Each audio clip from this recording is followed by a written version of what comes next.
qu'est-ce qui nous permet de confesser que le Seigneur Jésus est le Fils de Dieu? C'est par la révélation divine que nous recevons une telle connaissance. C'est le Père qui est dans les cieux qui nous dit que le Seigneur Jésus est le Fils de Dieu. Jésus a fait beaucoup de miracles, chacun d'eux prouvait qu'il était le Fils de Dieu.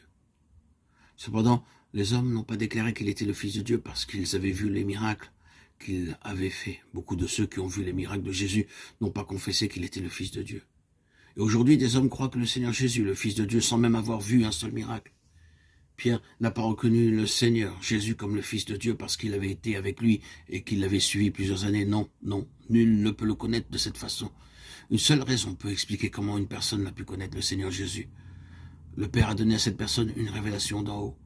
Cette personne peut alors confesser que le Seigneur Jésus est le Fils de Dieu, qu'elle ait vu des miracles ou non, mais parce que le Père dans les cieux lui en a donné la révélation. Qu'est-ce que l'Église? C'est un groupe de personnes qui ont eu les yeux ouverts par Dieu afin de connaître que Jésus de Nazareth est le Fils de Dieu.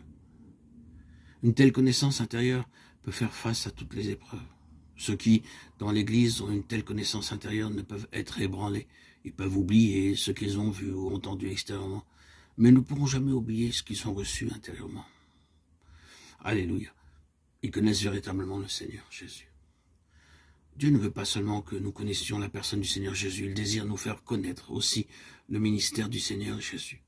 Comme cela a déjà été mentionné, la personne du Seigneur Jésus se rapporte à sa qualité de fils de Dieu. Alors que le ministère du Seigneur Jésus résulte de ce qu'il est le Christ de Dieu. Le mot grec Christ se traduit par Messie en hébreu et signifie oint, Mashiach, Moshiach. Ce terme est en relation avec l'œuvre de Dieu. Dans l'Ancien Testament, nous voyons que lorsque des personnes étaient mises à part par Dieu pour être prêtres, prophètes ou rois, elles devaient être ointes avec de l'huile. C'est pourquoi ce terme loin, Mashiach, Moshiach, signifie recevoir une responsabilité divine, accepter d'être son chargé de mission, faire son œuvre et accomplir son plan. Le Messie, le roi, Messie Jésus-Christ, était Moshiach, le Mashiach, il était oint pour accomplir le puissant projet de Dieu. Maintenant, nous le savons, le Seigneur Jésus, Yeshua, est loin de Dieu. Le Moshiach, Jésus, Mashiach, il est le roi Messie. Cela signifie que le plan éternel de Dieu est accompli par son moyen. Depuis l'éternité passée, sans commencement aucun, le Seigneur Jésus est le Fils de Dieu. Au commencement de l'exécution du plan éternel de Dieu, le Fils de Dieu a été établi, le Christ de Dieu, à qui incombe d'accomplir ce plan éternel de Dieu. Loin, le Mashiach de Dieu est mis à part afin de réaliser l'œuvre pour Dieu.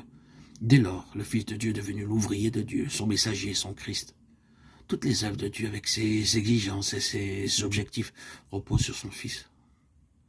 C'est pourquoi le Fils de Dieu est maintenant non seulement Fils de Dieu, mais aussi le Christ de Dieu.